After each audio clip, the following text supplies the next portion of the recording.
Manipur is now burning. Manipur जल रहा है। ये बहुत बुरा हाल हो रहा है। मैं सोच भी नहीं पाया ऐसे अचानक कैसे हो रहा है। यह कैसे एक कम्युनिटी को एसटी टैग नहीं मिलने के लिए इतना बड़ा वायलेंस हो गया।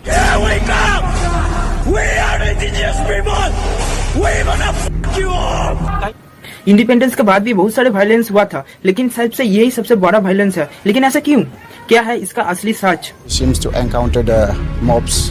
She was shot there at that moment and died. Manipur is burning. क्या है जो गवर्नमेंट हमसे लुका रहा है? हमको पता नहीं है। Manipur government issued shoot at site orders last night. मैंने आज फ्लैग मार्च किया। तो आज हम इस पे खुलासा करने वाले हैं गाइस, तो बने रहे शेष तक इस वीडियो पे। लेकिन उससे पहले जान लीजिए मैं कौन हूँ। मेरा नाम है अवरोह चक्रवर्ती और मैं आपके लिए ऐसे एक्सपोजिंग एंड एक्सप्लेन वीडियो लेकर आता हूँ। तो आप अगर चाहते हैं तो इस चैनल को सब्सक्राइब कर सकते हैं। तो चलिए आगे बढ़ते हैं।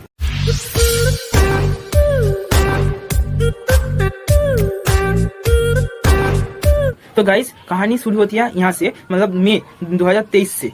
यहाँ पर all tribal student union Manipur ATSUM एक संस्था है, इसने पहली शुरुआत की इस वायलेंस को आगे चलने में मदद की। क्योंकि यहाँ पर जो मणिपुर का जो गवर्नमेंट है उनके पास एक ऑर्डर है मणिपुर हाई कोर्ट से। उन्होंने ऑर्डर दिया था कि जो यहाँ पर जो मेथिस कम्युनिटी है उनको ST टैग मिलने के लिए। क्योंकि मेथिस दावा कर रहा है अगले 30-40 साल से कि यहाँ पर बाहर से मतलब म्यांमार बांग्लादेश से कुछ इलीगली मिग्रेंट्स यहाँ पर आते हैं और उनके लिए यहाँ पर प्लेस जॉब होकर स्टैब्लिश हो जाता है, जिससे मणिपुर की मतलब जो मेथिस कम्युनिटी है ना उनका जो लाइफ रिस्क में रहता है। इसलिए रिस्क में ना रहे इसलिए उनको ST टैग मिलना चाहिए, जो अब 10 साल पर जाकर हाई कोर्ट ने इसको अप्रूवल दिया है। लेकिन ये सिर्फ 53% है, मतलब मेजोरिटी में है। लेकिन बाकी जो 47% जो है ना वो अलग अलग ट्राइबल ग्रुप्स में आता है, जिसमें वहाँ पर कुकीज आता है, कुकीज और नागा, इस तरह के बहुत सारे ग्रुप आता है। लेकिन यहाँ पर जो कहानी है ना थोड़ा सा अलग हो जाता है, क्योंकि नागा का जो मेन कॉन्सिडर है ना वो पहले से मतलब हमारे इंडिया का स्वाधीन होने के बाद से ही उनका ये मतलब उनका ये मानना था कि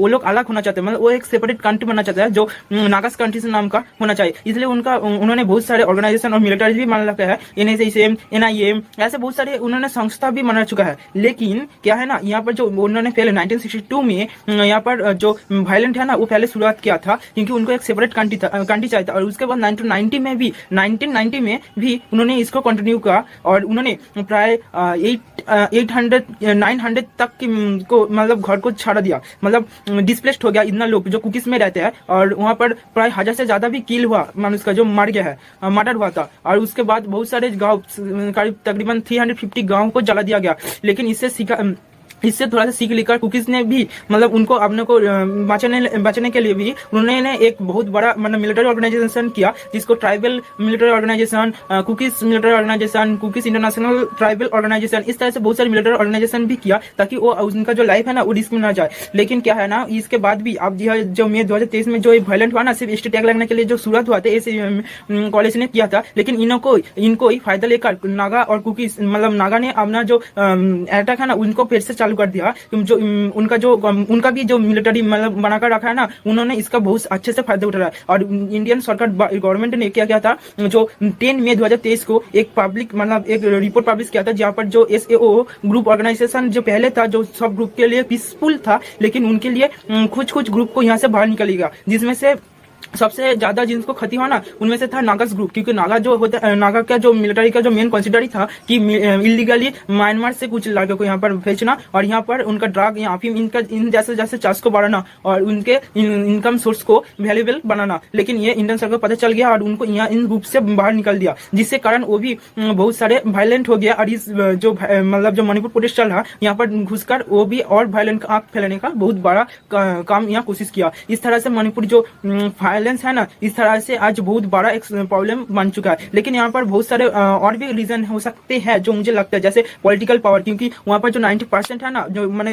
अधिकार है पॉलिटिकल लीगल चूसना, वो सिर्फ और सिर्फ मेथिस कम्युनिटी में है और 10% जो है ना वो बाकी कम्युनिटी में है। इसलिए जो पॉलिटिकल का जो पावर का खेल है ये भी इसका एक रीजन हो सकता है। उसके बाद भी ST टैग, क्योंकि मेथिस तो ऑलरेडी एक ST मतलब ST और मतलब मेजोरिटी में है, लेकिन जो कुकीज और नागास है वो ST और OBC में थे पहले। लेकिन अब जब मेथिस भी ST OBC में आ जाएंगे तो उनके दोनों में डिफरेंस क्या होगा, क्योंकि मेथिस तो पहले स्टैब्लिश्ड है, इसमें तो कुकीज और नागास को दोनों को भी प्रॉब्लम होगा। इसलिए ये जो वायलेंट है ना और भी ज्यादा बढ़ रहा है। और इससे ज्यादा भी जो लैंड है ना, लैंड को लेकर भी यहाँ पर बड़ा इशू है, क्योंकि लैंड से आगे पहले जो मेथिस को मिलता था, लेकिन अब लेकिन इसके बाद से अब कुकीज और मतलब बाहर से जो आ रहा है, जो इलीगल है, जो बता रहा है ट्राइबल कम्युनिटी में आ रहा है, उनको भी अधिकार मिल चुका है कि वो लैंड को खरीद सके और एस्टेब्लिश हो सके यहाँ पर। इसलिए ये जो मतलब जो वायलेंट है ना, ये और भी ज्यादा पीसफुल से आकार वायलेंट हो चुका है। तो आज के लिए गाइस इतना ही, मिलता है किसी और वीडियो।